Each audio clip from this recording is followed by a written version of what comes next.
Shalom. Malam ini kita akan bersama-sama membaca firman Tuhan yang terambil dari kitab Yoel pasal yang ketiga ayat 9 sampai ayat 14. Yoel pasal 3 ayat 9 sampai 14. Kita akan membacanya saling sahut bersautan. Saya akan awali ayat 9, lalu jemaat menjawab ayat 10, dan seterusnya saling ganti bergantian sampai tiba pada ayat yang ke-14. Yoel pasal 3 ayat 9 sampai ayat 14. Saya akan baca dari Lembaga Alkitab. Maklumkanlah hal ini di antara bangsa-bangsa. Bersiaplah untuk peperangan. Gerakkanlah para pahlawan, suruhlah semua prajurit tampil dan maju. Ayat 10.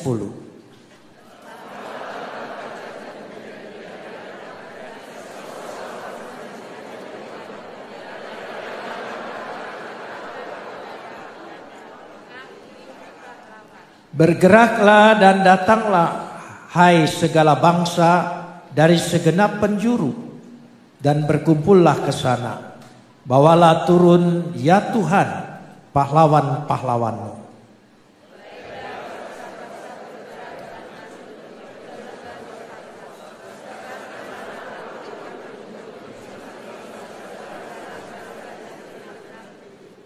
Ayunkanlah sabit sebab sudah masak tuayan. Marilah, iriklah sebab sudah penuh tempat anggur. Tempat-tempat pemerasan kelimpahan, sebab banyak kejahatan mereka.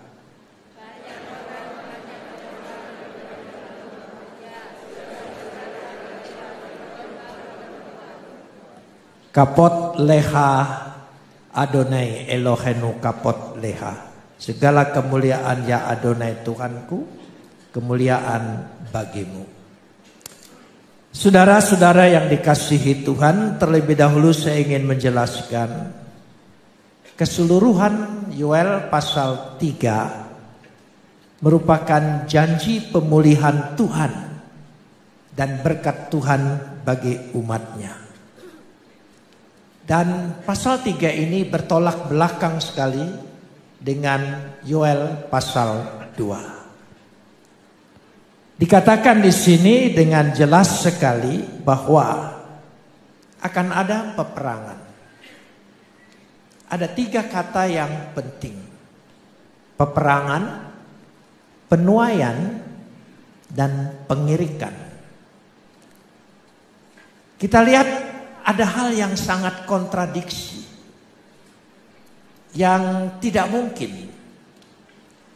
Tapi itulah nubuat Yoel dengan bahasa sastra yang sangat indah sekali. Akan ada bahaya besar. Akan ada malapetaka yang besar. Peperangan digambarkan di situ. Jadi itulah dunia. Tapi di tengah-tengah peperangan ada masa penuaian. Biasanya kalau ada bahaya besar, peperangan, akan terjadi krisis. Krisis ekonomi, krisis pangan, krisis dalam kehidupan. Tapi Alkitab berkata beda. Memang tidak dihindari, ada kesusahan, ada bencana, ada sakit penyakit, ada krisis. Tidak dapat dihindari. Karena dunia ini memang begitulah ketika jatuh dalam dosa. Tetapi ada kata pengharapan yang luar biasa, penuaian. Bertolak belakang sekali. Tapi itulah yang diberikan Tuhan kepada umatnya. Orang lain boleh peperangan, tapi engkau akan menuai. Orang lain boleh resesi, engkau akan resepsi. Itu janjinya. Itu jelas dalam kitab Yoel. Lalu apa saja yang harus kita persiapkan supaya kita terhindar dari peperangan ini, tapi masuk pada masa penuaian. Memang akan ada pembersihan, pengirikan anggur, dikatakan di situ dengan jelas sekali. Lalu langkah-langkah apa saja? Dikatakan di sini pada ayat yang ke-9, diawali dengan satu kata, maklumkanlah. Kir'u zot yang pertama. Beritakanlah. Beritahukan kepada umat. Memang ada hal-hal yang kita hadapi bahaya besar. Tapi bukan itu. Di balik itu, kita tidak bisa menyembunyikan semua keadaan fakta-fakta dunia sekarang ini menghadapi masalah-masalah yang besar yang tidak pernah habis-habisnya. Kiruzat, beritakanlah, maklumkanlah, umumkanlah, kasih tahu. Itu yang pertama.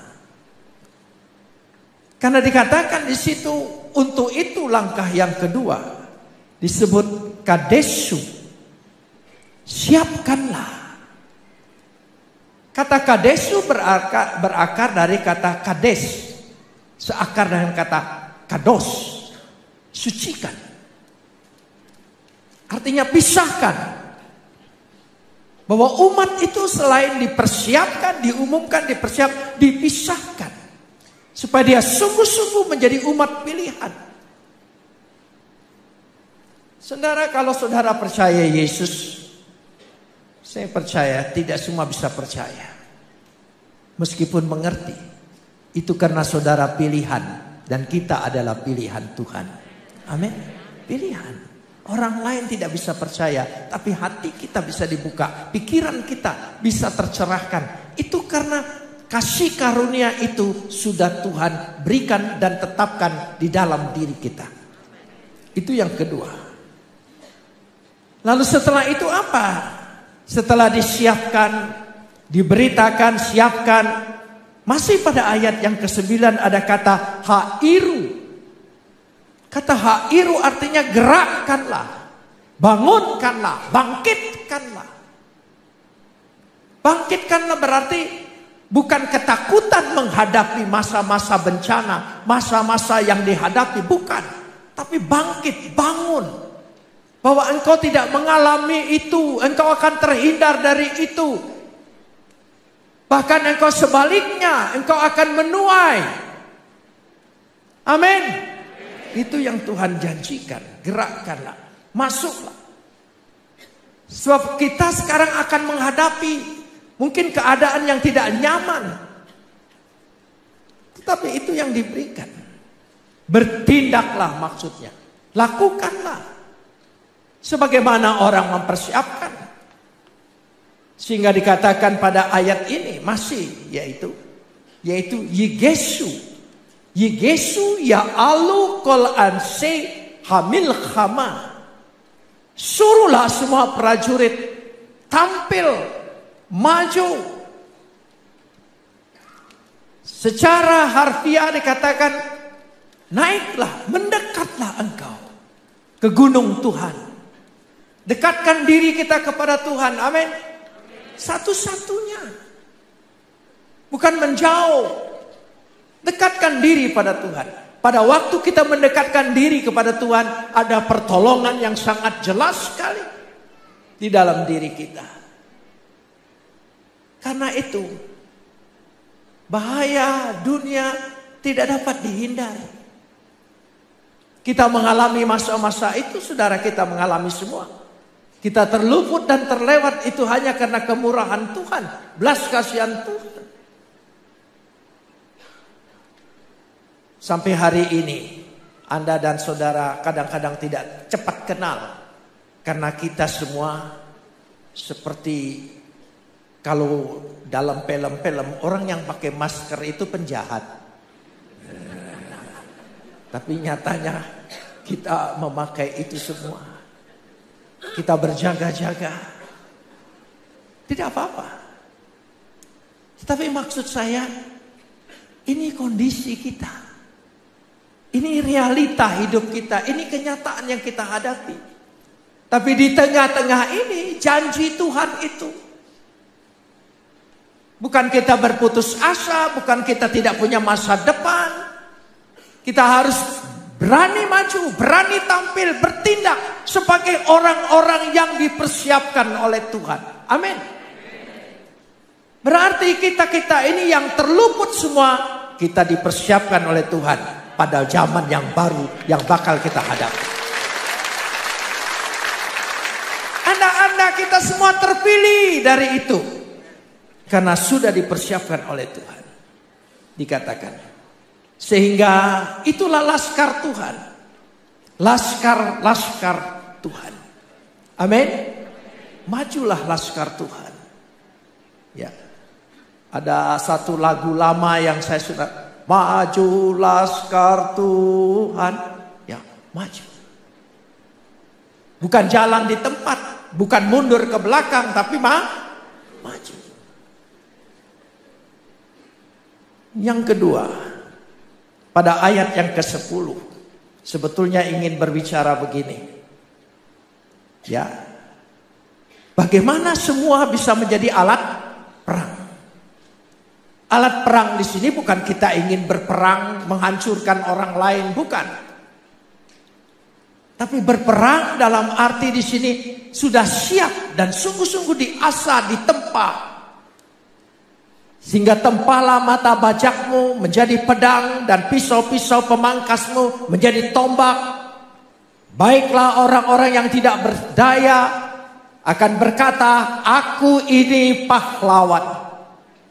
Aku ini pahlawan. Gibor ani. Tapi sesungguhnya kata gibor ani, aku pahlawan, aku pemenang. Saudara percaya kita bakal jadi pemenang? Pasti. Kita sudah menang melewati masa-masa pandemi ini. Kita sudah menang. Amin. Makanya kita pasti menang menghadapi yang kata dunia resesi pada tahun ini. Kita pasti keluar gibor ani. Keluar sebagai pahlawan. Keluar sebagai pemenang. Itulah janji Tuhan. Amin. Apakah kita akan terpaku dengan analisa orang? Rezeki kita tidak tergantung dengan sistem ekonomi. Rezekiku tergantung pada perbendaharaan Tuhan yang Tuhan sediakan bagi kita. Mari kita imani. Agama itu bukan teori, bukan rumusan. Bukan. Alkitab itu adalah pengalaman. Alkitab itu adalah kisah. Karenanya jelas sekali. Satu-satunya ayat 11 berkata begini. Kita tidak boleh berpangku tangan. Tidak boleh mundur. Tapi bergeraklah. Bawalah. Dikatakan di situ. Bawalah. Turun Tuhan. Ya. Hakat Adonai Giborecha. Orang-orang perkasa, pemenang-pemenang engkau akan kumpulkan. Sehingga mereka bergerak maju. Mereka tidak berputus asa. Mereka tidak terpaku dengan berita-berita yang menyusahkan hati mereka. Bergerak. Yang berusaha tetap berusaha. Yang bekerja tetap bekerja. Yang studi tetap studi. Semuanya. Karena janji Tuhan. Resepsi. Amin saudara. Resepsi. Ada pesta. Saudara lihat Alkitab berbicara akhir zaman. Akhir zaman itu bukan kiamat. Saudara, jangan salah. Jangan ambil pemahaman Kristen menjadi pemahaman orang lain. Kiamat, hancur, lebur, segala macam. Enggak. Akhir zaman, Kristus datang menjemput kita. Amin, saudara. Kita memerintah bersama-sama dengan Dia. Amin. Mana susahnya? Alkitab tidak mengajarkan hal-hal yang menyeramkan, menakutkan, seolah-olah hancur segala-galanya. Tidak. Kita akan memerintah bersama-sama. Selalu. Coba baca kitab Wahyu. Saudara lihat peperangan ini dan itu, ini dan itu. Tapi semuanya pesta, pesta, pesta, pesta, pesta, pesta. Itu yang Tuhan lihat. Karenanya dikatakan sini adalah satu kesempatan. Ya. Disebutkan ayat 12, mereka maju Emek Yehoshafat ke lembah-lembah Yosafat. Tapi sebetulnya pada ayat 14 disebutkan di situ lebih tepat lagi Emek Heharus, yaitu lembah penentuan. Inilah masa-masa penentuan itu. Sehingga kita menghadapi sungguh-sungguh. Sehingga biar saja orang berbicara banyak hal, tapi kita punya kesempatan penuaian. Penuaian. Coba katakan bersama. Penuaian. Engkau ingin menuai? Pasti. Tahun ini tahun menuai bagi kita. Imani itu. Imani. Kita boleh dengar resesi, tapi aku mengimani resepsi. Amin saudara. Ya. Jadi memang iman harus bertolak belakang. Beda satu dengan yang lain. Saya ingin bercerita sedikit. Yaitu kalau kita mengimani segala sesuatu, Tuhan pasti tolong. Tapi ukuran cara Tuhan menolong tidak bisa diatur dan diukur, apalagi menurut ukuran kita. Tidak.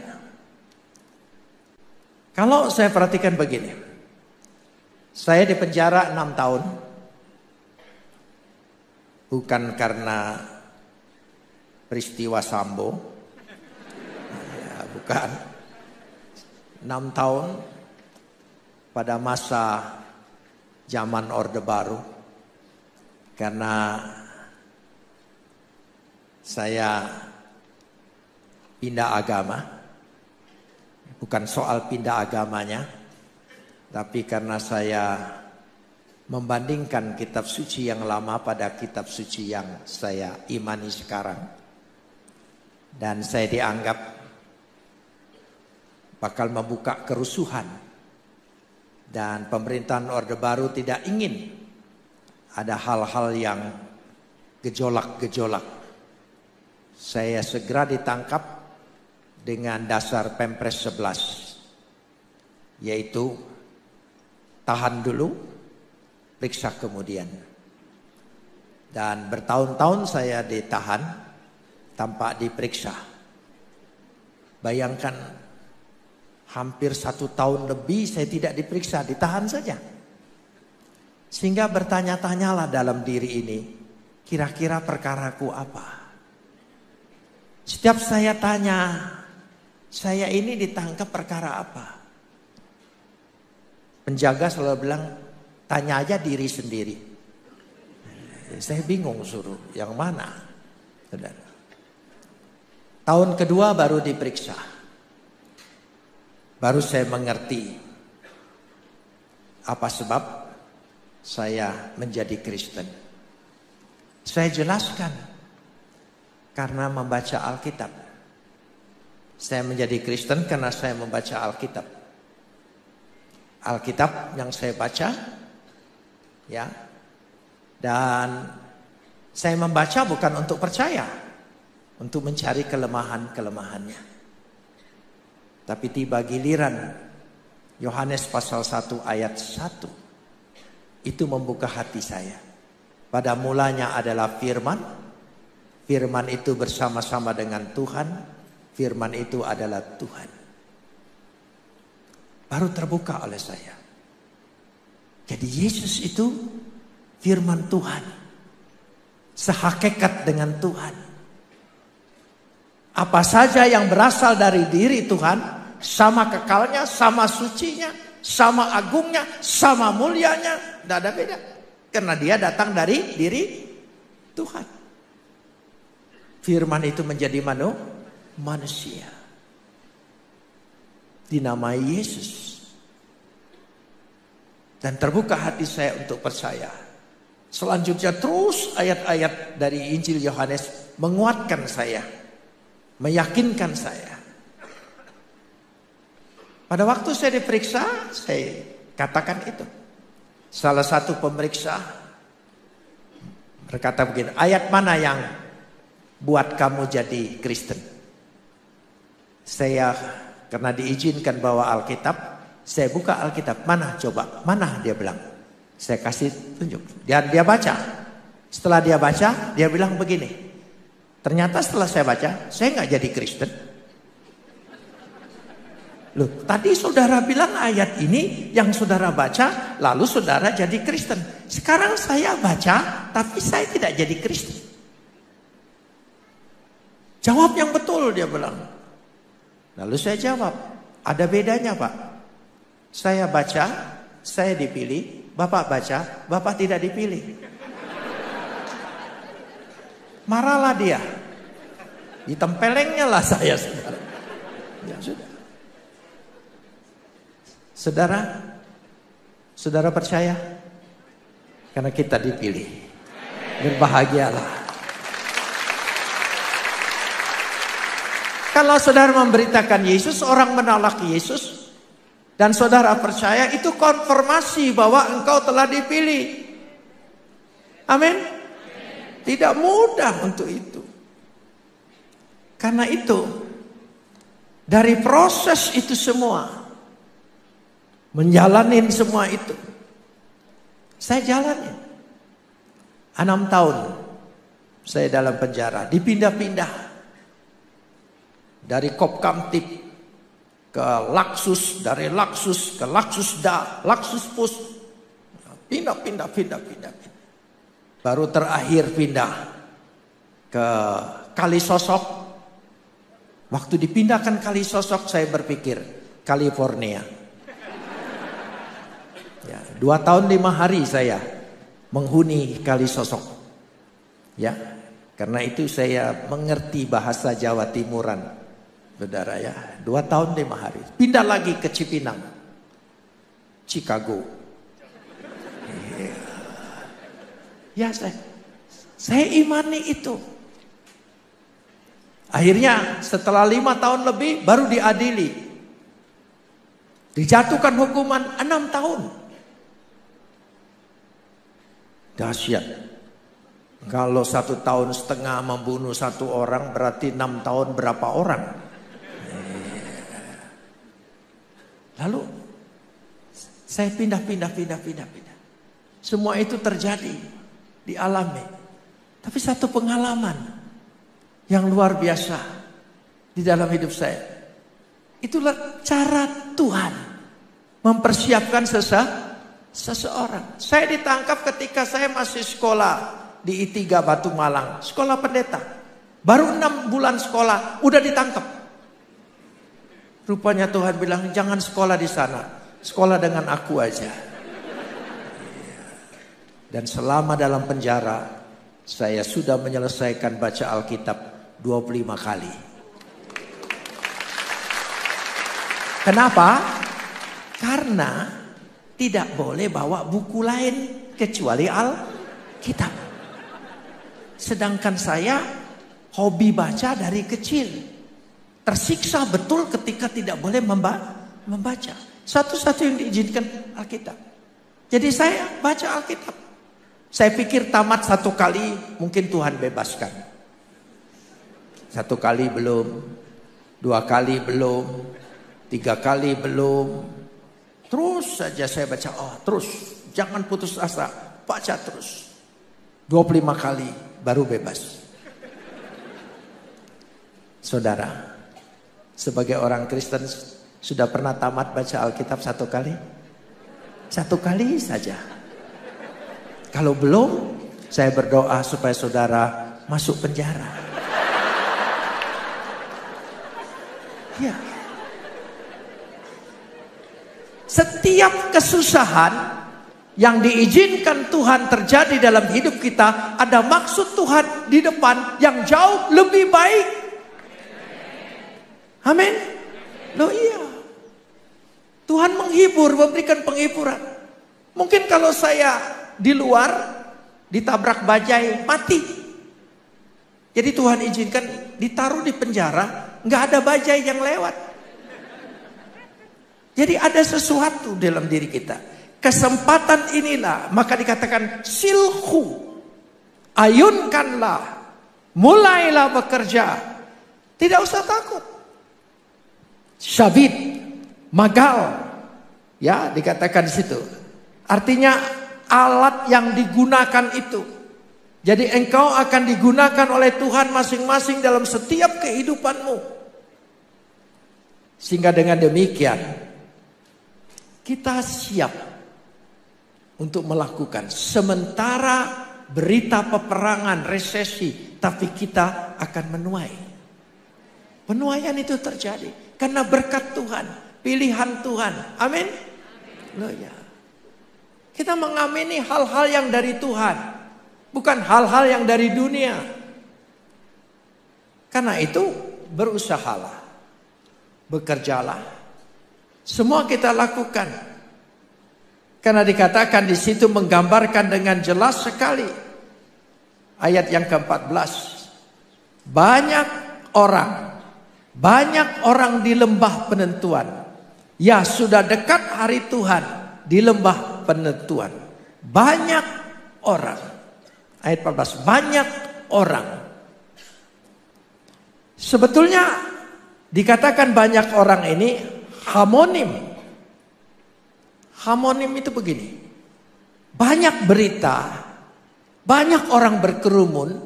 Banyak berita yang membingungkan kita. Menyusahkan kita. Tapi engkau tidak boleh terpaku dengan itu. Kita harus terpaku dengan apa yang Tuhan janjikan di dalam hidup kita. Amin. Tuhan janjikan. Saya ingin memberikan pengalaman saya. Saudara, waktu di penjara, maaf saya kesaksiannya sekitar penjara saja. Saudara, karena itu sangat berkesan 6 tahun. Dan di zaman itu tidak tahu kapan bebas. Tidak tahu. Sekarang ini enak. Ya, sudah meskipun hanya beberapa bulan ditahan, disidang sudah tahu bakal mati. Gitu. Jadi kalau dulu tidak tahu mati atau hidup. Setelah saya dipindahkan ke Kalisosok, istri saya diizinkan tahun pertama untuk kirim. Saya masih ingat kiriman istri saya, yaitu sabun Kamai, sabun mandi Kamai. Itu enggak tahu sekarang enggak ada lagi kali ya. Gitu. Odol Pepsodent, Rinso, dan roti kongguanan yang rada segi 4 itu. Setiap bulan dia kirim. Paketnya sama. Makanya saya kalau lihat roti kongguan itu agak trauma. Agak trauma saya. Karena setiap bulan itu kiriman. Itu mengingatkan saya. Waktu kiriman pertama. Saya ini sudah lama sikat gigi tidak pakai odol. Karena kami semua dalam penjara itu senasib. Blok kami, blok yang terisolasi. Ya. Jadi waktu saya dikirim odol, rasanya nikmatnya luar biasa. Tidak mau kumur-kumur. Saudara, menikmatin sekali. Dan teman-teman yang lain juga ingin menikmati. Odol Pepsodent yang besar itu cepat habis. Bahkan odol zaman dulu kan bisa dibuka buntutnya itu. Belakangnya bisa dibuka. Jadi dalamnya bisa dikorek-korek begitu saudara ya. Sampai titik seperti itu. Habis. Waktu habis karena sudah terbiasa pakai odol. Lalu tidak pakai odol. Tidak enak. Saya berdoa dengan Tuhan. Agak malu-malu saya berdoa dengan Tuhan. Karena kayaknya minta perkara-perkara yang kecil. Saya berdoa Tuhan. Minta odol lah. Ya karena saya orang Protestan. Tidak pernah diajar minta yang kecil-kecil. Mintanya doa syafaat yang besar-besar. Papua, ya Afrika, segala macam. Nah itu. Jadi kalau minta yang kecil belum pernah. Jadi waktu mau minta odol rasanya merepotkan Tuhan. Tapi karena saya butuh, saya minta. Tuhan tolong minta. Sambil malu saya bilang, odol. Tapi waktu saya berdoa itu saya mikir, siapa tahu Tuhan gerakkan saya, Tuhan gerakkan istri saya untuk kirim. Kan suami istri itu ada kontak loh. Ya, makanya suami-suami itu tidak bisa selingkuh karena kontaknya jelas, saudara itu ya. Gitu. Sebab waktu menikah kan bilang 2 menjadi 1. Kalau saudara tidak mau ada kontak, bilang 2 tetap 2, jangan 1 gitu. Pasti saudara tidak jadi nikah. Jadi sudah. Ya suami istri itu ada kontak. Ya coba kita perhatikan.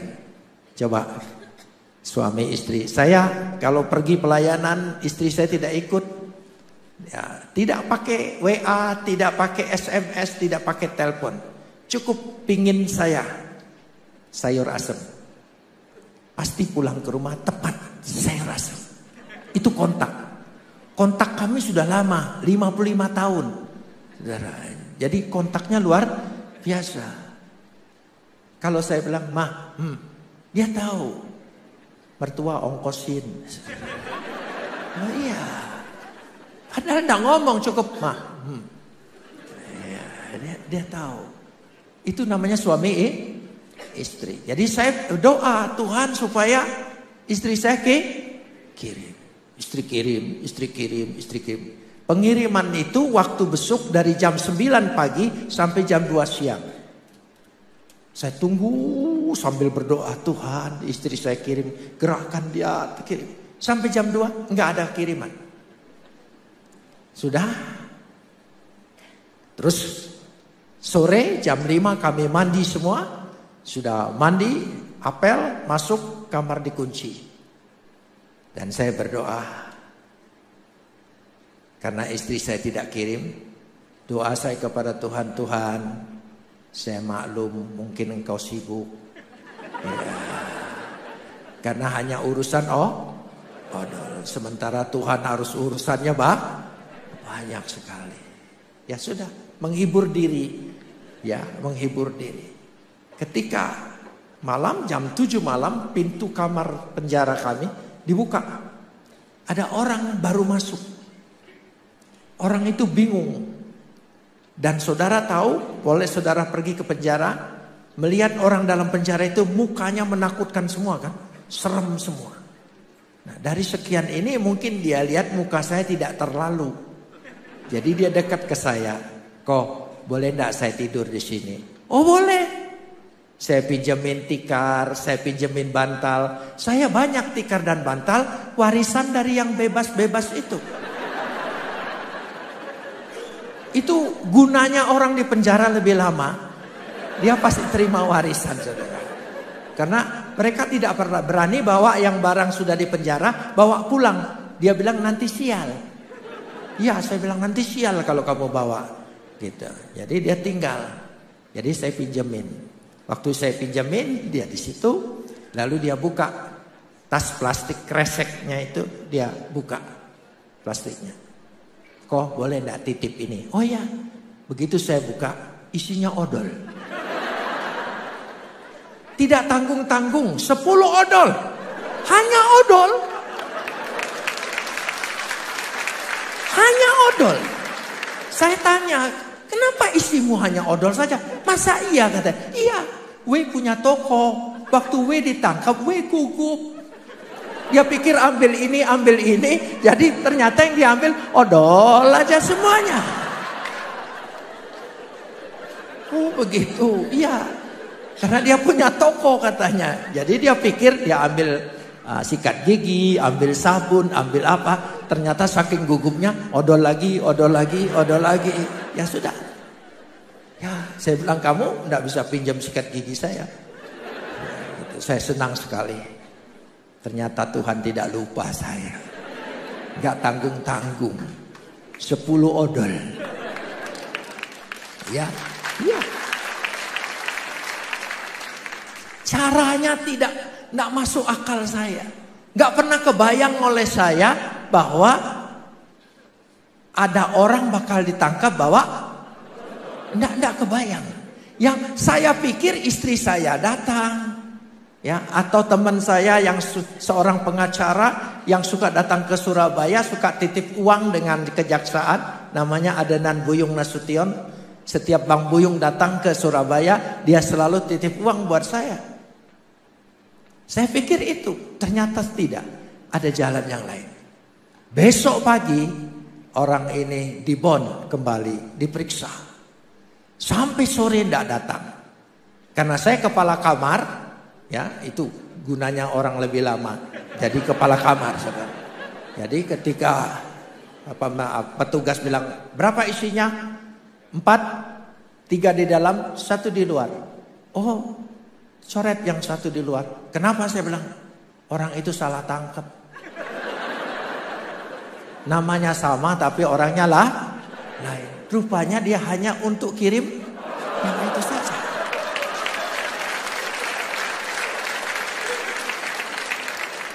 Itu pertolongan Tuhan. Hal yang kecil. Makanya jangan takut.